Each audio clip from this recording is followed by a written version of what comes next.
Olá, vestibulandos e vestibulandas. Este é o vídeo da disciplina de Geografia, os comentários da prova da FUVEST 2015. E agora eu estou aqui recebendo o professor Betão, o professor Sidney. Professores, e aí, como é que foi a prova de Geografia da FUVEST? Olá, a prova de Geografia destacou um pouco mais as questões de Geografia geral, né? Mas ou um equilíbrio, 6 para geral, 5 de Brasil. Uma prova bastante ampla em relação aos temas, né?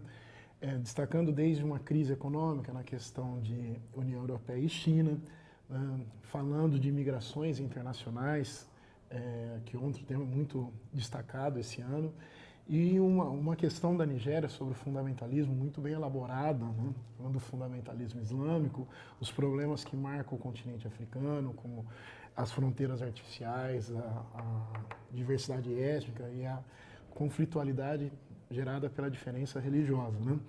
E é um outro tema que apareceu tanto na parte de Brasil geral, foi o tema urbanização, a questão da mobilidade urbana, né? Muito importante, foi tão falado esse ano até por conta da realização da Copa, a questão da mobilidade urbana. Então, uma prova muito bem elaborada pela FUVEST, muito ampla em seus temas, né? Com um equilíbrio entre as questões de geral e de Brasil. O que você achou, Sidney? Eu concordo com o professor Betão. Nós temos também, tradicionalmente, a FUVEST gosta de cobrar parte da geografia física.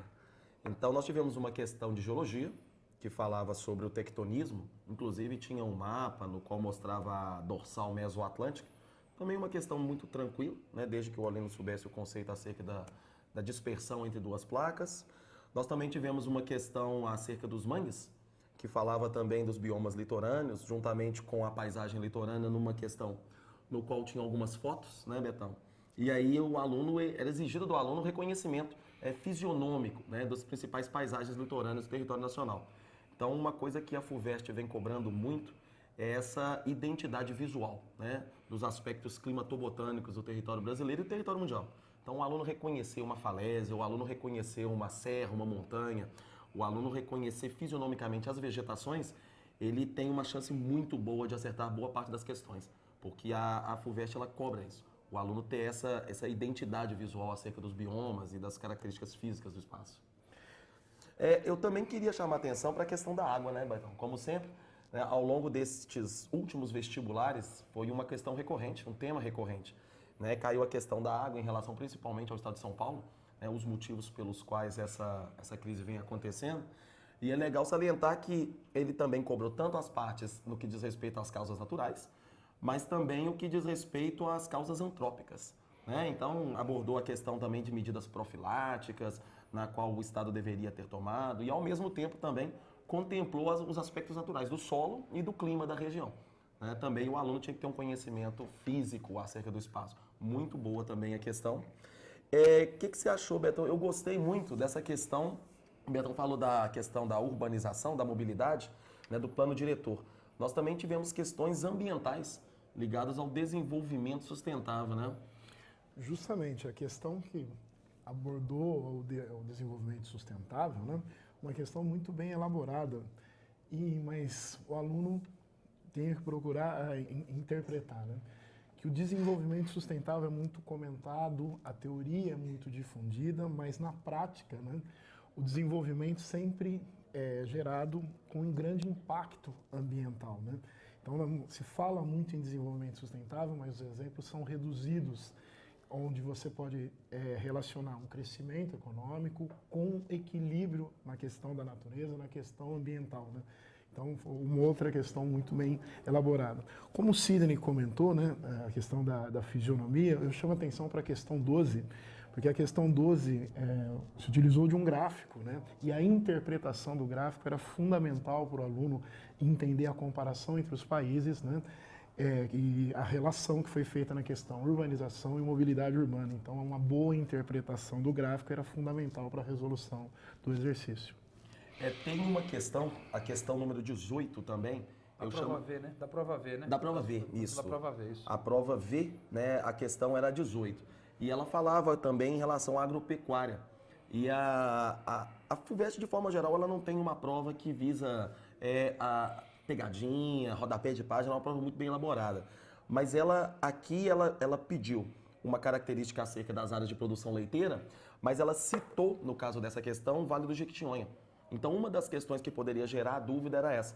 Ela contempla o conceito de forma muito correta, entretanto, no finalzinho da questão, ela cita o Vale do Jequitinhonha, né? E não o Vale do Paraíba do Sul, que tradicionalmente é onde nós tivemos ali o café, e um pouco mais próximo ao dobramento atlântico ali, o dobramento antigo do Atlântico, onde a pecuária leiteira é praticada inicialmente. Então, talvez essa poderia ter dado um tipo de dúvida no aluno se ele não prestasse atenção na área do Vale do Jequitinhonha e não a região do sul de Minas, que é tradicionalmente reconhecida pela pecuária leiteira, né? Uma outra questão também que eu achei relevante, Betão, foi a questão no qual você tem a África subsaariana, né? A cobrança em relação à África subsaariana, as guerras civis motivadas pelas fronteiras artificiais, e cobrou justamente um país no qual você tinha caracterizado pelo norte, predominantemente islâmico, né, que é o caso da Nigéria, né, e o sul, caracterizado pelo cristianismo e pelo animismo. Então também falava acerca disso em 2014, né, em relação aos grupos fundamentalistas islâmicos e esse tipo de guerra civil, que se dá principalmente por conta dessa dicotomia étnica e religiosa. Também uma questão, acho que interessante, né, algumas pessoas apostaram inclusive na questão de Ruanda, né, pelo fato de fazer aniversário esse ano, o massacre dos Tutsis pelos Hutus. Mas acabou caindo uma outra questão, mas dentro do mesmo contexto. Né, dentro do mesmo contexto de guerra civil por conta dessa diferença étnica e religiosa. E um outro aspecto muito interessante da questão do fundamentalismo é porque ele já citou o grupo Boko Haram, né? E na tradução que ele estabeleceu no enunciado, a educação ocidental é pecaminosa, que é um dos pilares do pensamento fundamentalista. Então, uma outra questão também muito bem elaborada pela FUVEST. Chama atenção também para aquela questão no qual nós tivemos a migração, né? A questão da prova V, que ela corresponde à questão número 13. Ela fala da mobilidade da população, né, internacional, e é interessante que ela chama atenção para um tipo de migração que atualmente é o que vem predominando no século XXI, que é a migração pelos mesmos motivos tradicionais, né, que é a assimetria socioeconômica, mas ela deixa de ser norte-sul, né, no caso sul-norte, e passa a ser uma migração horizontal, né, já que nós temos hoje um grupo de países, e eu acredito muito nisso para a segunda etapa, Betão, que é essa questão da mudança do fluxo migratório. Né? O motivo continua o mesmo, a simetria socioeconômica, a diferença entre os países desenvolvidos, subdesenvolvidos e emergentes. Só que você pega o Brasil, os países dos BRICS, né? E eles são as novas áreas de atração demográfica. Então, vale a pena chamar a atenção isso. O motivo continua. Só que os agentes migratórios, os motivos de repulsão e de atração aí, vale a pena reconsiderar os principais polos de atração e de dispersão.